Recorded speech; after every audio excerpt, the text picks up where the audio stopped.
Buenos días, buen domingo, buen fin de semana para todos ustedes, amigos televidentes. Hoy voy a conversar con el doctor Enrique Planchar. Él es rector de la Universidad Simón Bolívar y estaremos abordando el tema en la primera parte de este programa. Antes quisiera referirme a un lamentable fallecimiento del profesor y amigo Raúl Delgado Esteves.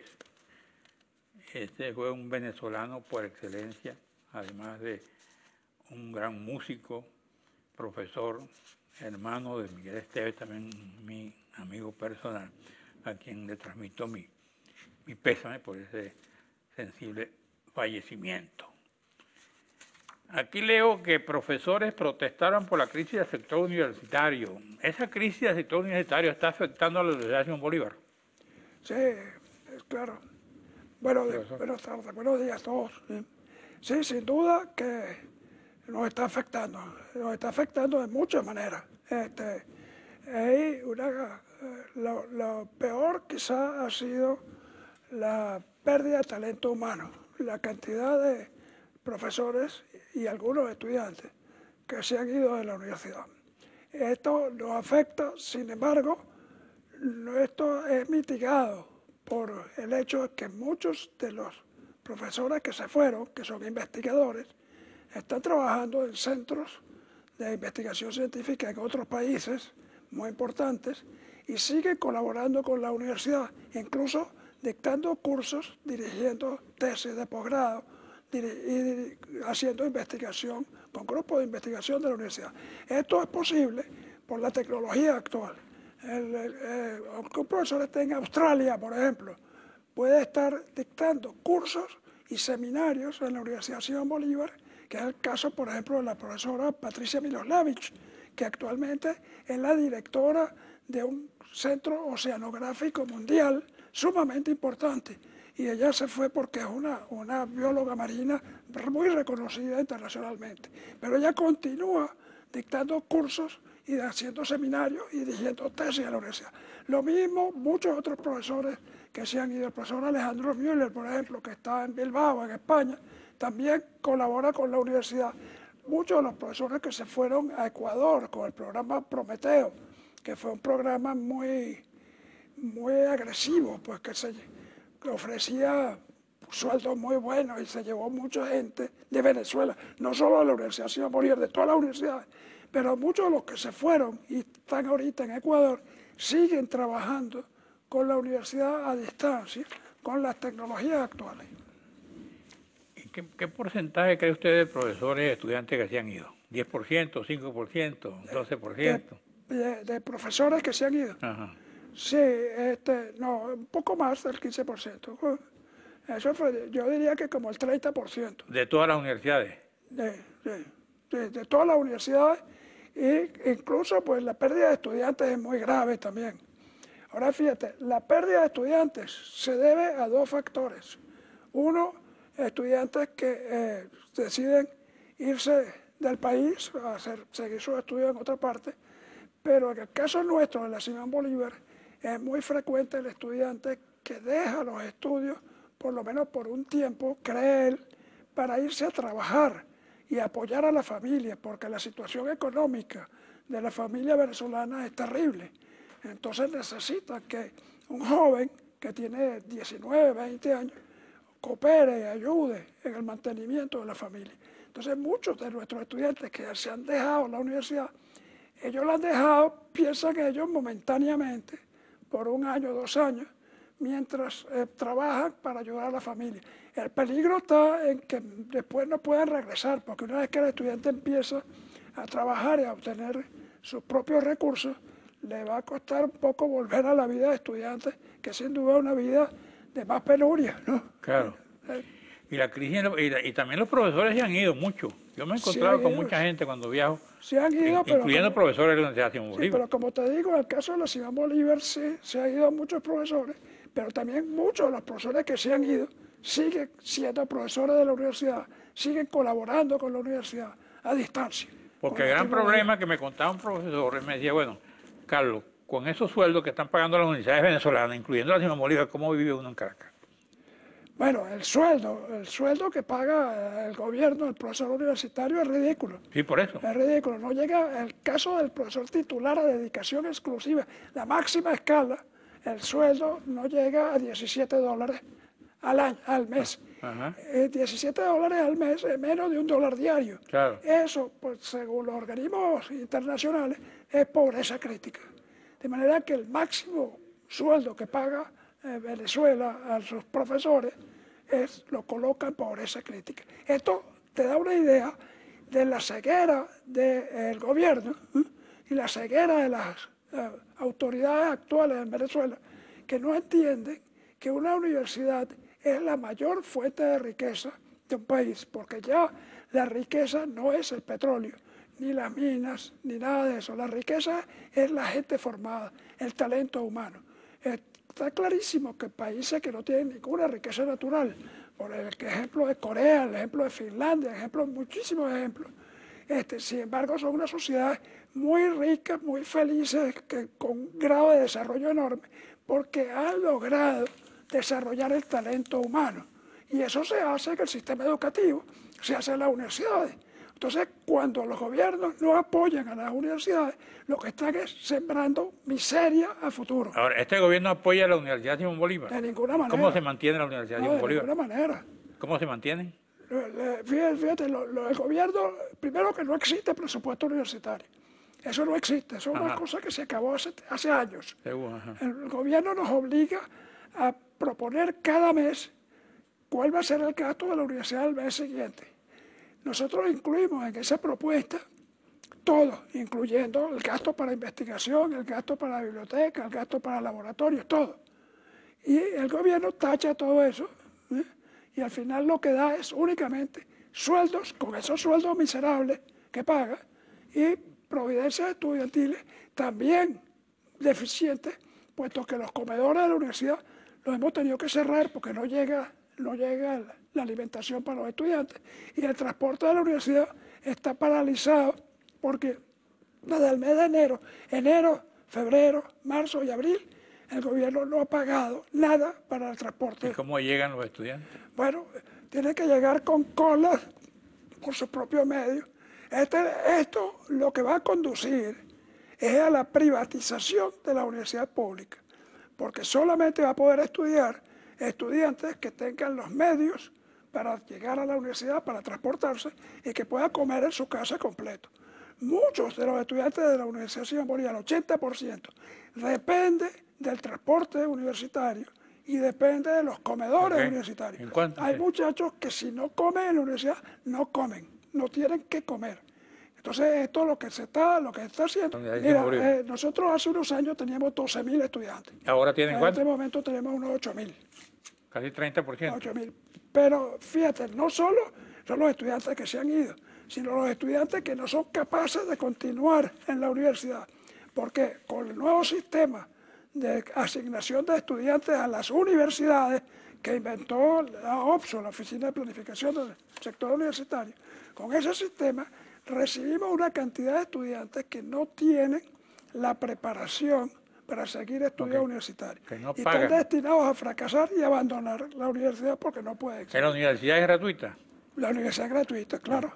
Pero nosotros tenemos programas destinados a estos muchachos que están mal preparados, programas de nivelación, que los proponemos gratuitamente al estudiante. Vamos a un receso, regresamos con el profesor Planchar.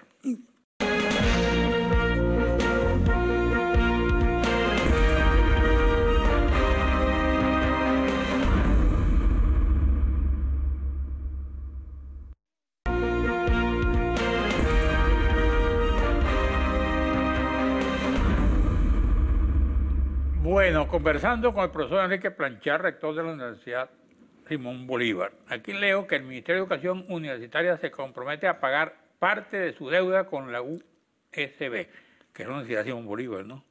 No ha pagado, se comprometió a pagar. Tuvimos una buena reunión con el ministro Huguel Roa, el jueves de la semana pasada, en vista de que no habían pagado, como le digo, los transportes de la universidad ni enero, febrero, marzo y abril. 4 meses por supuesto que los transportistas no pueden mantener el servicio. Los transportistas tienen que pagar el sueldo de los choferes, tienen que pagar el servicio de los autobuses, los cauchos, la batería, en fin, eso tiene un costo. Y si no reciben nada durante 4 meses o 5 meses, ahora si incluimos mayo, no pueden continuar. Entonces los transportistas habían suspendido el servicio. Entonces tuvimos esa reunión, como le digo, el jueves pasado, y el ministro se comprometió a que iban a pagar por lo menos parte de la deuda para el miércoles, pero no hubo pago. Sin embargo, en conversación otra vez con el ministro, él se comprometió a que el viernes pagará por lo menos una parte de la deuda para que los transportistas puedan al menos pagar los sueldos de su gente y continuar con el servicio, mientras el ministerio examina todo el sistema de autobuses de la universidad. Ellos quieren saber cuántos kilómetros recorre cada autobús, cuáles son las necesidades que tienen en cuanto a repuestos, en cuanto a insumos, etcétera, ¿no? Entonces todo eso va a tomar un tiempo, pero mientras tanto, si hay un adelanto, por lo menos un pago parcial, eso puede ser que los transportistas puedan seguir prestando el servicio y tener, pues, como repito, 80% de los estudiantes depende del transporte universitario. Estamos hablando el jueves, el viernes que se comprometió a pagar eso. El viernes debería pagar. O sea que mañana lunes deben amanecer si estamos contentos o molestos. Los que cobraron y los que no han cobrado. Si no han cobrado, pues no habrá transporte en la Universidad Simón Bolívar y solamente podrán llegar los estudiantes que tienen... ¿Cuántos estudiantes calculan que utilizan transporte de autobuses? De la universidad, 6.000 estudiantes. ¿De los 12.000? De los 8.000. De los 8.000. 8.000 que tenemos ahorita. Entonces, es que no solo estudiantes, los profesores también. Ah. Fíjate, con el sueldo que gana un profesor, y el profesor tenía carro antes, ese carro no lo puede mantener. Claro. No puede, entonces los carros están parados o están en los talleres. ¿Cuánto gana un profesor ahorita en la Entonces universidad? los profesores usan el transporte universitario también. ¿Cuánto gana un profesor en la Entonces, si no tenemos transporte universitario, muchos profesores, y la mayoría de los estudiantes, no van a poder llegar a la universidad. ¿El sueldo de un profesor en la Universidad de Bolívar es igual al de la Universidad Central de Venezuela? Todos son lo mismo. Todos son lo mismo. Eso está nivelado. Sí.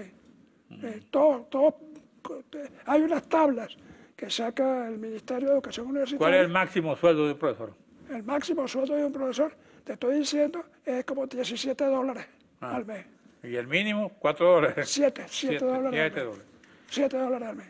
Sí, aquí veo en el Nacional que dice que acaba la Universidad de Simón Bolívar por falta de transporte. El gobierno debe a las empresas que piensan 100 millones de bolívares. ¿Qué otro programa tienen ustedes para este año y para el que viene? No, para este año los programas que tenemos son gran cantidad enorme de programas. Como te digo, tenemos 2 carreras nuevas. Las 2 carreras. Una carrera de artes liberales y una carrera de economía, que van a iniciarse en septiembre. Pero si tienen recursos. Sí. Tengamos o no tengamos recursos. Es decir, la universidad no se va a parar. La universidad no se va a parar. Esa es una de las cosas que yo le he dicho a todo el mundo. La universidad vamos a seguir haciendo todo el esfuerzo, porque nosotros trabajamos. Nosotros no trabajamos por un gobierno. Nosotros trabajamos para Venezuela, para los venezolanos, para la juventud venezolana. Sí, pero los profesores también comen, viven, gastan. Sí, sin duda. No van a trabajar gratis, ¿no? Pero date cuenta que actualmente los profesores que están dando clases en la Universidad Simón Bolívar, con esos sueldos no pueden vivir. Y los profesores que dan clases en la Universidad Simón Bolívar, que continúan trabajando todos los días con sus estudiantes, son héroes nacionales. Son gente a quien habría que darle una condecoración, porque por el amor a la universidad y la importancia de lo que significa la preparación del joven venezolano, el profesor universitario sigue trabajando, a pesar de que lo que le están pagando es una miseria. ¿Y puede trabajar en otra universidad? Hay algunos que logran trabajo en otra parte. Otra manera es que un profesor puede conseguir a través de la universidad proyectos de investigación o de asesoramiento. ¿En la empresa privada? Con la empresa privada o empresa del Estado. Ajá. Nosotros hacemos tremendos proyectos para PDVSA, para Corpoelec, para empresas del Estado y para empresas privadas también. Claro que los profesores que trabajan en esos proyectos obtienen algún poquito más de dinero que les permite sobrevivir.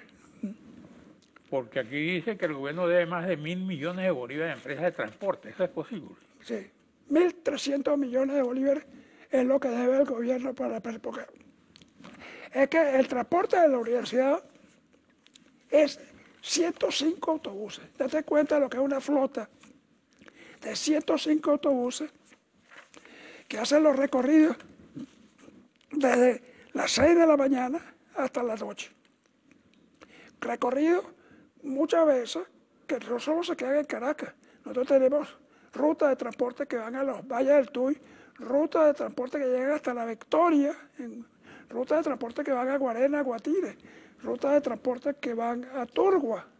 Entonces, porque en esos sitios viven estudiantes y viven profesores y viven empleados de la universidad.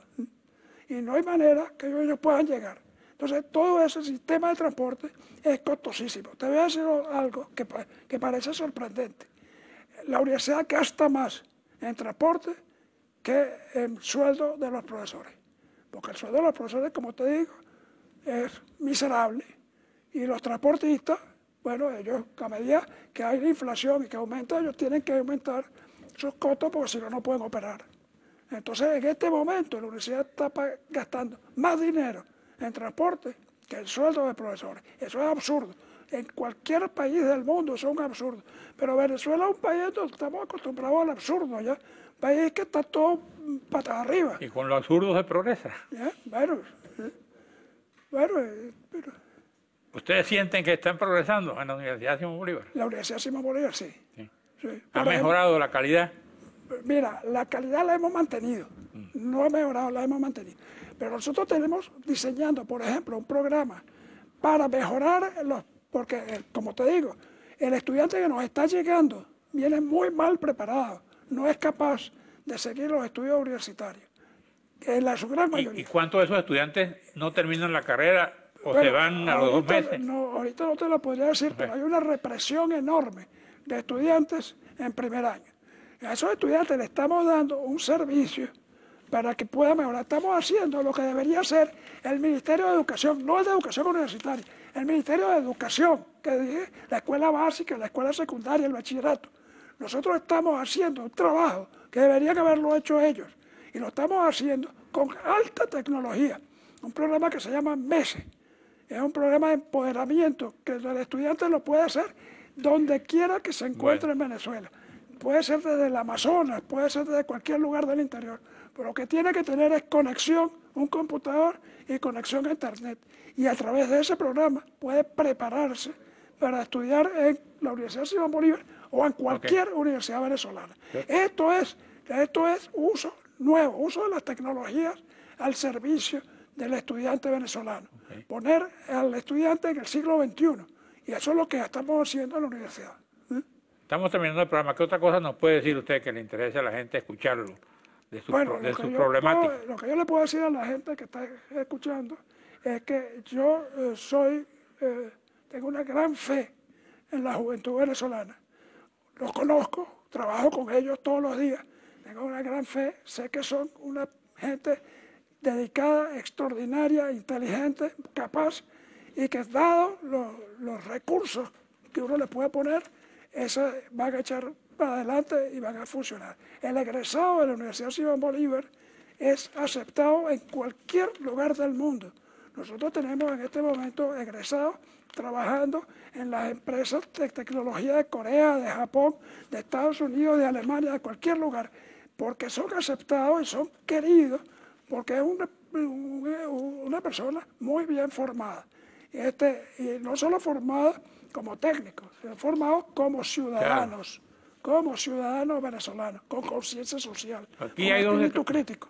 Claro. Entonces ese es el modelo educativo de la universidad. Nosotros formamos un profesional de altísima calidad, pero con mucha conciencia social, espíritu crítico y posibilidad de automejorarse. Okay. Oí que los alumnos y profesores del litoral se declaran en emergencia y por otro lado el rector Planchar dice que está en peligro la existencia de la universidad. Bueno, estamos en emergencia, estamos en una crisis terrible, la peor crisis que hemos vivido, pero vamos a superar esta crisis. Okay. La vamos a superar y la vamos a superar desde la propia universidad con todos los programas que estamos haciendo. Estamos moviéndonos hacia una universidad que va a trabajar mucho más a distancia, mucho más en línea que presencial, porque las condiciones que nos está poniendo el gobierno no va a permitir que nuestros estudiantes y nuestros profesores vengan. Pero está la tecnología actual y la tecnología permite que un profesor que incluso que esté en Australia, como te dije, sí, dé clases en la Universidad Simón Bolívar. Sería un gran homenaje al profesor May Vallenilla, ¿no? Que fue fundador de la universidad. Sin duda, sin duda. Todavía la Universidad Simón Bolívar vive mucho de las ideas del doctor Maíz, que fue un hombre con una visión extraordinaria para crear una universidad distinta, la Universidad Venezolana, una universidad distinta y una universidad impulsadora de el progreso. Ha mejorado el problema de la seguridad, porque muchos estudiantes me han dicho que tienen hasta miedo de ir a la universidad en ciertas horas. La universidad es serio, pero es menos grave que en otras universidades. Nosotros hemos tenido, por ejemplo, asaltos a un autobús lleno de estudiantes, entran los delincuentes y asaltan a los estudiantes. Pero en la propia universidad, dentro de la universidad, no hemos tenido quizás algunos que otros robos se presentan, pero no tenemos un problema tan grave de seguridad como los que tienen en la central, por ejemplo, que también me dicen que en la central ocurren asaltos dentro, incluyendo el hospital. Bueno, gracias, profesor. Bueno, gracias por en la próxima parte voy a conversar con doctora Lérida Padrón, miembro de la Junta Directiva de la Sociedad Venezolana de Neumonología. Gracias, profesor. Gracias. Está bien.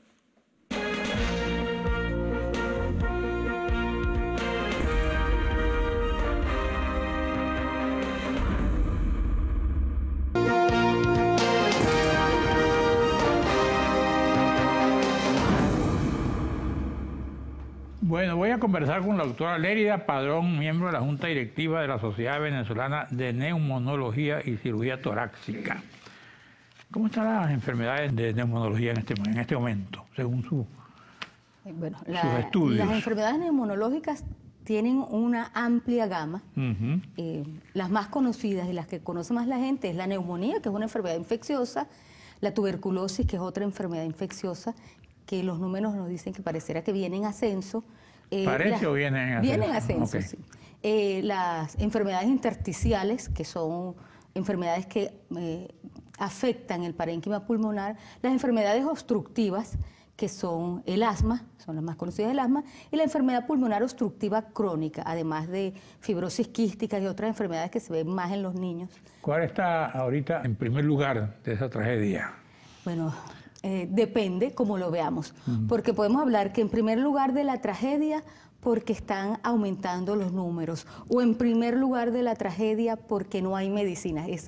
Depende desde el punto de vista donde lo veamos. ¿Dónde aumentan los números y dónde no hay medicina? Aumentan los números en las enfermedades infecciosas tipo tuberculosis, no hay medicinas en las enfermedades obstructivas, no hay medicina en la hipertensión pulmonar o muy escasa, hay poca medicina en la fibrosis pulmonar, entonces estamos como ¿Cuáles serían esas medicinas concretamente? Concretamente en las enfermedades obstructivas, que hay mayor número que las otras, tipo hipertensión pulmonar, enfermedad pulmonar intersticial difusa con las diferentes aristas que tiene esta patología, en las enfermedades obstructivas crónicas, que son en el asma y en la enfermedad pulmonar obstructiva crónica, que es el EPOC o la EPOC, que es la secundaria al tabaco, o que principalmente secundaria al tabaco. ¿Qué causa la enfermedad obstructiva crónica? La obstructiva crónica, la EPOC, decimos que el 80% de los pacientes son fumadores. Está otro 20% que son los pacientes en los que han habido contacto con biomasa o con el humo de la leña. O los que presencian al fumador. Los que perciben el humo. El fumador son los fumadores pasivos, y en esos también hay enfermedad pulmonar obstructiva crónica, ese es un causal. Los que están, como dije, en contacto con el humo de leña y los que tienen que ver con la contaminación ambiental y los procesos en ambientes de trabajo. Esos son causas de enfermedad pulmonar obstructiva crónica. La más conocida y la que afecta mayor proporción es el hábito tabáquico o tabaquismo. Esa es la principal causa. ¿Ha aumentado el tabaquismo? Yo creo que el tabaquismo sí ha aumentado, no es que creo, es que sí ha aumentado, sobre todo en mujeres. Ahora hay más tabaquismo, vemos más tabaquismo en el sexo femenino que en el sexo masculino, entonces hay mayor enfermedad por tabaco en las mujeres. Y lo otro... ¿Por qué fuman las mujeres? Mira, la verdad es que yo creo en que puede ser, uno, es la parte de propaganda, dos, no es la mal llamada porque no vamos a decirlo, pero es ese querer igualarnos a los hombres, y yo creo que debemos tener las mismas... los mismos derechos que los hombres, pero también tenemos el derecho, a mí me encanta que me abran la puerta del carro, por ejemplo, eso no quita, pero, ¿sabes? A veces eso, bueno, yo tengo iguales cargos en empresas, yo creo que eso ha hecho que la mujer aumente la cantidad o aumente el número de mujeres que fuman, por ese efecto social.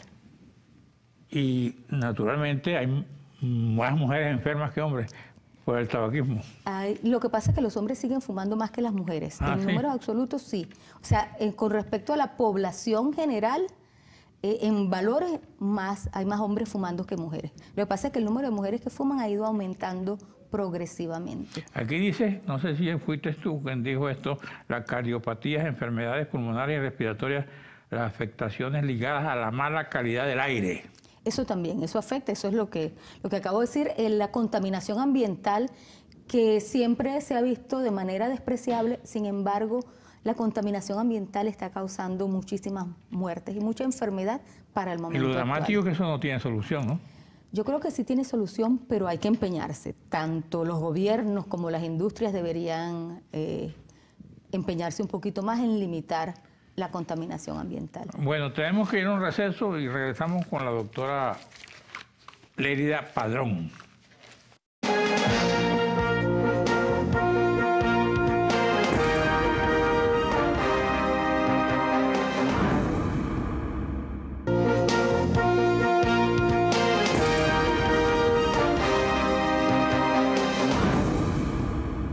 Doctora Lérida Padrón, viene el Día de No Fumar, ¿no? El 31 de mayo es el Día Mundial de No Fumar, efectivamente. ¿Desde cuándo se conmemora eso? El Día Mundial de No Fumar se está conmemorando, si no mal no recuerdo, desde el 98. Y en el caso venezolano, ¿se cumple eso?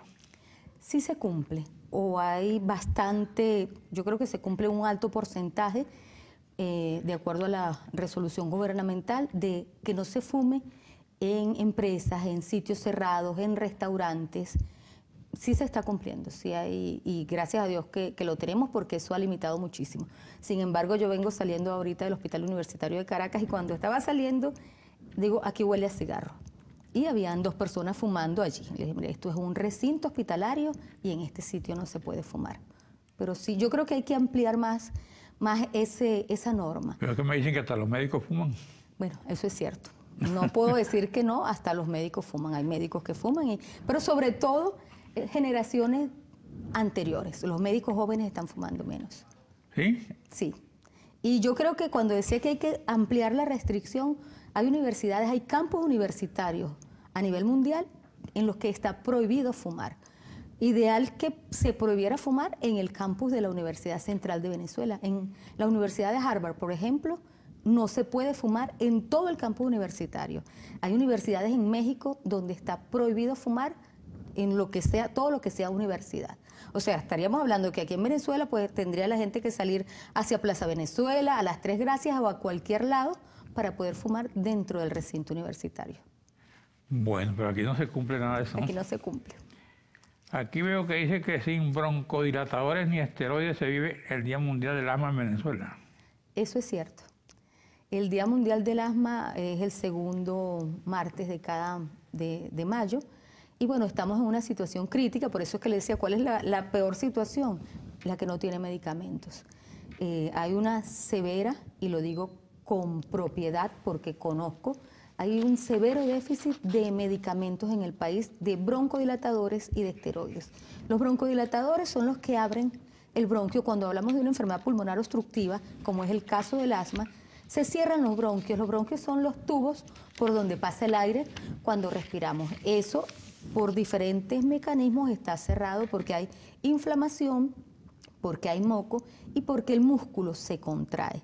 Entonces, los dos medicamentos, o la piedra angular del tratamiento, es tener un medicamento que abra el músculo, que haga que el músculo se dilate, y otro medicamento que produzca disminución de la inflamación que sabemos que hay allí.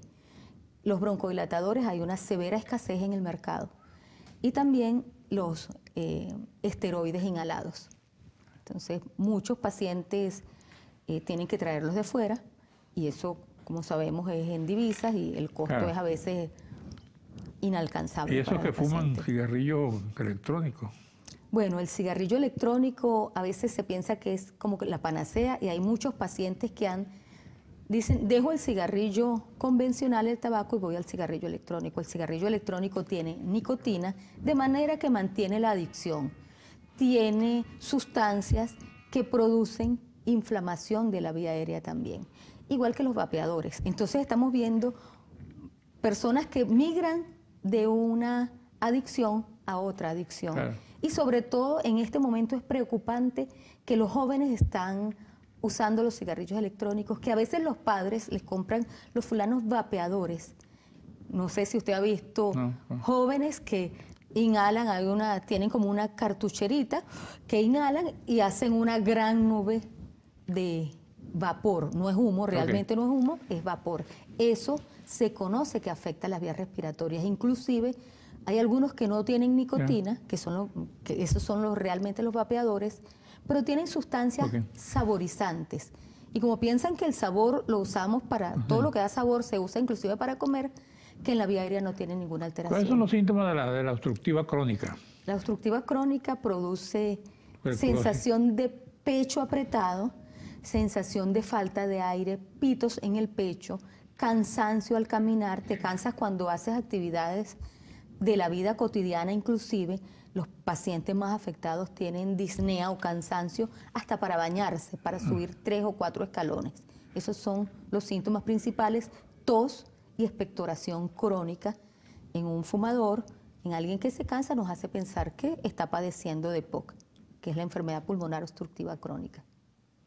¿Y el que fue fumador se cura?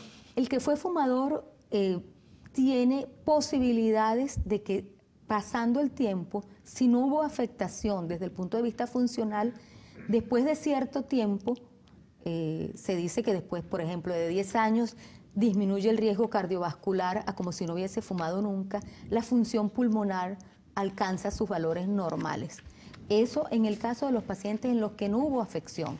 En los que hubo afección tienen la ventaja al dejar de fumar que no empeora la enfermedad o que se detiene, no hay más daño. Al fumador empedernido lo puede atacar que la tuberculosis, lo puede atacar de todo. El corazón, sí. Lo puede atacar el corazón, porque se conoce que el tabaco es un alto riesgo para enfermedades cardiovasculares.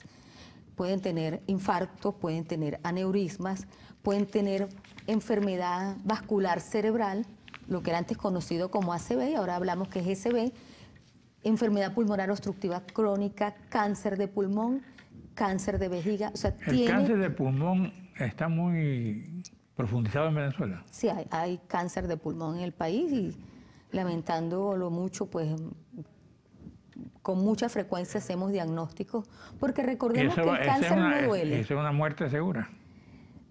Con tratamiento ya deja de ser una muerte segura. Hace años, cuando a alguien le decían, usted tiene cáncer, era como decirle, usted tiene una espada de Damocles que en cualquier momento le llega. En este momento, con los avances científicos, con las drogas que son cada vez más específicas de acuerdo al cáncer de pulmón, los pacientes con cáncer de pulmón aumentan muchísimo la expectativa de vida.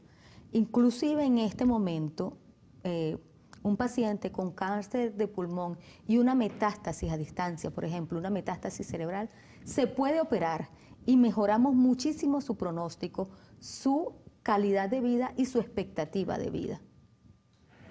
Eso va directo al pulmón. Pues uno es directo en el pulmón. Otro el corazón. Eso afecta, no es que hay, digamos que hay una parte genética y eso está en estudio, porque hay pacientes que se afectan más el corazón, otros que se afectan más el pulmón. Porque alguien nos diría, bueno, pero mi abuelito se murió de 90 años y fumó toda la vida y no le pasó nada. Pues ojalá y esperemos que en algún momento se hagan los estudios genéticos que nos determinen quién tiene ese factor genético protector y quién no.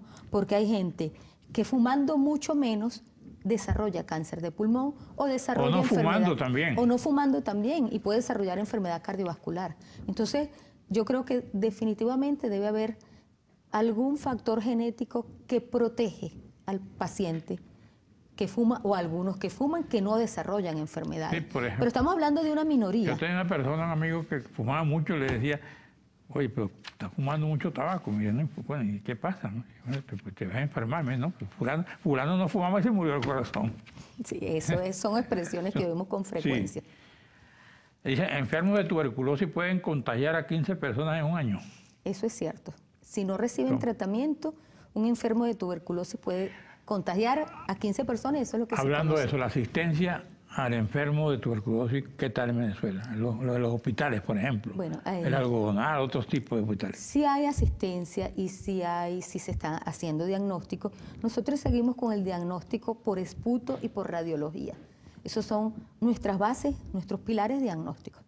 Existen a nivel mundial otros métodos que se han desarrollado para ser más asertivos en el diagnóstico, sin embargo, nosotros tenemos limitación. Hay pruebas que son muy específicas, que las tenemos con mucho más tiempo, con más rapidez, y no las disponemos. ¿Cuál sería, estamos terminando el programa, cuál sería su recomendación a los jóvenes y los adultos como médicos para que no caigan en este vicio? Para que no caigan, yo no lo digo en esta enfermedad, porque es una adicción. Lo primero es evitarla. A los adultos no le digan a los hijos y sobre todo a los mayores, préndeme el cigarro, porque por ahí muchos jóvenes comienzan. A los padres no les compren a los hijos los vapeadores ni los cigarrillos electrónicos, porque esos son instrumentos que tienen poco tiempo y no sabemos realmente cuál va a ser el daño futuro. A los adultos, si usted quiere ver crecer a sus hijos y a sus nietos, evite el cigarro, porque eso le puede causar enfermedad. A los neumonólogos les digo, asistan al congreso que vamos a tener, porque tenemos cosas muy buenas, y en la medida que aprendemos y que conocemos lo nuevo que hay, vamos a tener mejor tratamiento. ¿Cuándo y dónde será para ese el congreso? Paciente. El congreso es aquí en la ciudad de Caracas, los días 5, 6 y 7 de junio. Y se va a llevar a cabo en el auditorio del Hospital de Clínicas Caracas. Vamos a tener un precongreso, dos cursos precongresos, uno de ecografía pulmonar y otro de tuberculosis, que va a estar excelente porque vamos a hablar de tuberculosis y embarazo, que es un tema ético bien importante. ¿Vienen especialistas de afuera? No vienen, pero sí los vamos a tener porque hay gente que colabora y cuando trabajamos, esto es una cosa que va sumando. Vamos a tener, hay 4 médicos de la Universidad de Harvard que nos van a dar unas conferencias, son venezolanos en el exterior, está el doctor Bartolomé Cheli, que nos va a dar una conferencia de POC, que está ahorita en el top 10 de los neumonólogos a nivel mundial.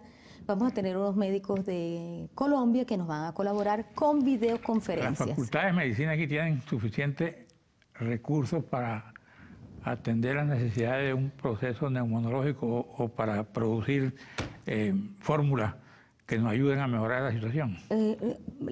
Cualquier cosa que le diga el licenciado Croes al respecto, pues estaría dando una información inadecuada porque no la tengo. Yo no estoy en la Facultad de Medicina, yo voy a un hospital de manera de colaboración, pero no le puedo decir, no le puedo dar información porque no estaría siendo honesta, porque no la conozco. Bueno, aquí dice que el tabaquismo es responsable del 22% de las muertes por cáncer. Sí, señor. ¿Qué otra cosa nos puede decir a usted que nos oriente a sus televidentes? Bueno, lo primero es no fumar, evite, como ya le dije, a comprarle a los hijos los vapeadores o los cigarrillos electrónicos. Si usted tiene un síntoma respiratorio, acuda al médico, porque un paciente con tos, expectoración, fiebre, hemoptisis o sangre en el esputo puede tener una tuberculosis. O un paciente que tenga pitos en el pecho, que siente el pecho apretado, puede tener asma. Okay. Un paciente que se canse, que tenga igual tos y expectoración y haya sido fumador, puede tener EPOC. Hay otras enfermedades que producen mucho cansancio sin que usted haya fumado, sin que usted conozca que tenga una enfermedad, y eso puede ser una hipertensión pulmonar. Yo conozco personas que dicen, no, yo lo que me fumo son 4 cigarrillos al día, ¿eso es bueno o es malo? Es malísimo. Yo no le voy a decir que es bueno, es malísimo, porque si usted pues si fuma 4, no puede fumar ninguno. Igual es mejor dejar de fumar 4 cigarros. Claro, porque si usted está en el grupo de que tiene un factor de riesgo genético, 4 cigarrillos que se fume le van a afectar. Sí. Entonces es mejor que no fume. Y yo conozco gente aquí que fuma 4 y 5, otros que fuman 2 cajas. Y dicen, no, yo que me fumo son 4 cigarrillos. Una de las productoras. Bueno. Dios mío, ¿cuál de las productoras es? Porque le voy a decir, estamos a la orden para hacerle la consulta de cesación tabáquica. Bueno, gratis. Gratis, por supuesto. Gracias, doctora Lérida. Y aquel señor que está enfrente también le mete el cigarrillo. También. Bueno, estamos a la orden. Gracias, doctora. Gracias a usted, amigo televidente.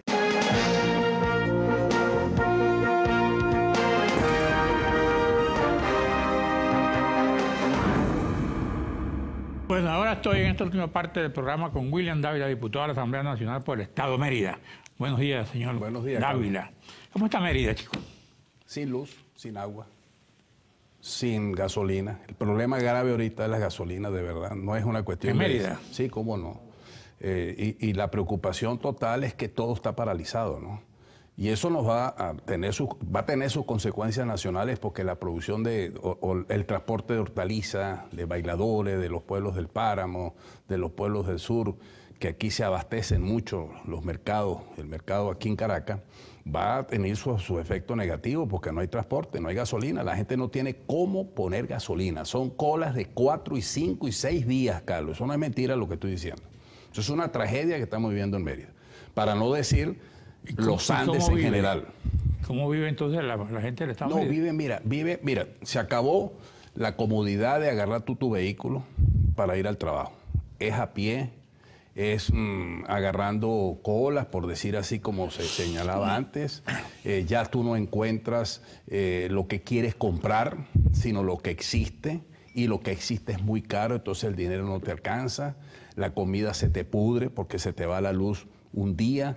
Es una calamidad. Lo que pasa es que esa tragedia no se ve en la misma magnitud en el centro del país, pero sí se está viendo en el interior de Venezuela. En el caso de Mérida, te lo digo con franqueza y con sinceridad, no con ánimo de crear. ¿Y qué hace el gobernador de Mérida entonces? Está haciendo lo posible, está haciendo lo posible, hace las gestiones, hace la presión, porque acuérdate que eso es una cuestión que la controla a nivel central. La gasolina no es una competencia del gobernador del Estado. La electricidad no es una competencia del gobernador del Estado. El costo de la vida... Pero la gasolina no va, ¿por qué? Porque no hay gasolina. No hay gasolina. Porque no quieren llevar la gasolina. Mira, nosotros tenemos porque no hay transporte para la gasolina. Claro, pero fíjate, nosotros tenemos una planta de llenado inmensa que está en el Vigía. Por eso en Mérida y los Andes o el occidente no tenía mayores problemas de distribución de gasolina, porque ahí teníamos nosotros una planta de llenado en el Vigía, hecho en el tiempo de la democracia. Bueno, eso hoy día está paralizado. O sea, no hay gasolina que llegue y no hay gandolas suficientes para transportar. Acuérdate que todo eso fue nacionalizado, entonces todos son un sistema de PDVSA. PDVSA no tiene la capacidad económica que tenía en tiempos atrás. Entonces es un problema gravísimo de transporte y de producción de gasolina. Esa es la gran verdad. ¿Qué otro problema ves tú en tu estado, por ejemplo? La luz. Los apagones permanentemente. Fíjate tú la tragedia que estamos viviendo. En el Vigía, precisamente, hay una planta termoeléctrica que costó $3.000 millones. La planta termoeléctrica Don Luis Zambrano. Eso la inauguraron con bombos y platillos. Bueno, eso no funciona, porque precisamente no funciona porque no les llega el agua. Entonces, para poder transportar agua, tendrían que tener no sé cuántos cientos de gandolas. ¿Y a dónde están esas gandolas para transportarle agua? Porque hicieron la planta y no le hicieron la conexión al río. Entonces, cuando prendieron la turbina, se quemaron. Entonces, ahí tienes tú 3.000 millones de dólares que se olvidaron a los chinos y no funciona. ¿Cómo está el teleférico? Sin contar, perdóname, el resto de plantas que se habían hecho. Porque acuérdate que Mérida y los Andes en general, nosotros exportábamos exportábamos luz a Colombia. Nosotros teníamos la represa Uribante Caparo. Teníamos la represa, la hidroeléctrica de Santo Domingo. Teníamos una serie de instalaciones, de plantas que se construyeron en los tiempos de la democracia para desconectar, o mejor dicho, para que nosotros no tuviéramos en el sistema de interconexión nacional y tuviéramos nuestra propia autonomía. Todo eso se destruyó. Entonces, en Mérida y en los Andes en general, los apagones son de días. ¿Qué otros problemas vive la gente del Estado de Mérida desde el punto de vista de infraestructura y desde el punto de vista de abastecimiento? Bueno, fíjate tú, las carreteras están en muy malas condiciones. Siguen estando en muy malas condiciones. A mí me da mucho temor, por ejemplo, los puentes de la zona sur del lago. Esos puentes no reciben mantenimiento. Y con las crecidas y las lluvias que ya comienzan, veremos entonces esos puentes caídos y va a ser peor entonces la situación. Porque no vamos a tener buenos puentes, no vamos a tener buenas vías de comunicación para el transporte. Entonces, ve tú que la infraestructura vial y la infraestructura vial agrícola, para el pequeño productor que está en el campo, sacar sus productos y llevarlo al mercado del pueblo o al mercado de la ciudad, eso es imposible. Primero, porque como acabamos de decir, no tenemos gasolina. Segundo, entonces el sistema de transporte no funciona porque los vehículos de doble tracción no tienen batería, no tienen caucho, los motores no sirven. Claro. ¿Qué pasó con aquel proyecto que tú estabas involucrado, el trolebús? Bueno, mira, fíjate tú, ¿entiendes? La visibilidad de consecuencias que tuvimos los gobernadores de la descentralización en aquella época. Gracias al trolebús, que no es trolebús hoy día, porque esos fueron sustituidos por esas unidades chinas, los Yukton. Bueno, ahí se transportan no menos de 100 a 100 y pico mil de personas diarias. Imagínate tú si no existiera. ¿En los chinos? En esos transportes. Pues, es decir, el sistema del transporte masivo, en teoría, como nosotros lo desarrollamos, quedó como en el papel, porque eso cambiaron rutas y dañaron el sistema, vamos a decirlo así. Pero el sistema, vamos a decirte, las rutas que se crearon, aun cuando no esté funcionando como trolebús, sino en los buses, esos Yukton, la cantidad de gente que ahí se transporta ha aliviado de alguna manera para que la gente que va a trabajar en un sitio o para otro sitio puedan transportar. Imagínate tú que eso no hubiera existido. ¿Cómo está tu trabajo en la Asamblea Nacional? Si la gente del Mérida te preguntara, ¿qué está haciendo usted por nosotros? ¿Qué le responderías tú? Soy la voz de mi Estado. Represento a mi Estado. Pendiente de los problemas del Estado. Voy cada vez que haya una actividad, estoy en algún pueblo, estoy en algún circuito. Y en mi competencia, que es en el campo internacional, porque he estado en la Comisión de Política Exterior, he estado pendiente de muchos coterráneos que están en Perú, que están en Chile, que están en Bolivia. ¿Y en la Asamblea como tal? ¿Qué tal? En la Asamblea actuamos, es decir, hablamos en los derechos de palabra, sacamos leyes. Yo propicié y se aprobó la ley de migración voluntaria y retorno. Es decir, tenemos producción legislativa. No hemos ido alzamano. Hemos hecho investigaciones, hemos dado la cara, no tenemos pasaporte, está anulado, tenemos una serie de juicios en contra y sin embargo damos la cara porque no nos vamos a atemorizar por esas presiones del gobierno. ¿Cuántos juicios tienes tú? ¿Perdón? ¿Tienes juicio tú? Tengo, claro. En la Fiscalía hay acusaciones de traición a la patria y mil cosas. Pues. Aquí dice... En el Impulso, William Dávila, estamos ya terminando el programa. William Dávila, nos reuniremos con Henry Ramos, quien está dispuesto a dar la pelea. Pero si la está dando, Carlos, es impresionante. Ayer mismo, estos días me he reunido con él. Está dando la pelea, el tipo no se ha ido. El tipo está ahí, dando la cara, como tiene que ser, porque es el jefe de un partido. Yo me siento de verdad, no vengo aquí a dar publicidad de ninguna naturaleza, pero él ha dado la cara, nos sentimos orgullosos de su liderazgo y le voy a decir una cosa. Y gran parte de todos los diputados que están siendo perseguidos están dando la cara. Ninguno nos hemos escondido.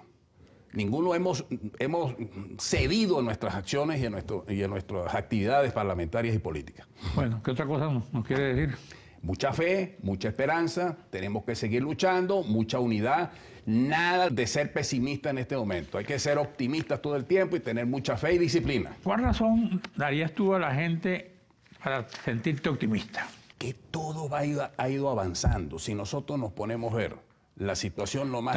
¿Están unidos como oposición? Sí estamos unidos, sí hay coincidencias estratégicas importantes.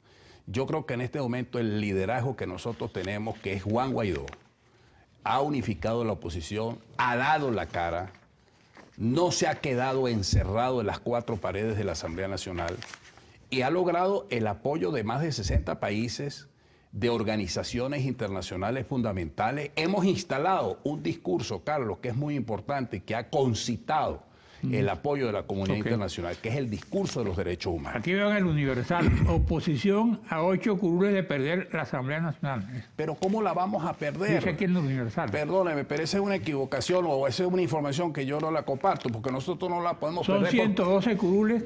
Claro, pero el poder legítimo es la Asamblea Nacional. ¿Quién la va a declarar? Nosotros somos la Asamblea Nacional. Es ilegal lo que están haciendo de allanar la inmunidad parlamentaria. Nosotros no aceptamos eso. Bueno, gracias, William Dávila. Gracias a usted, amigos televidentes. Nos veremos aquí el próximo domingo a esta misma hora.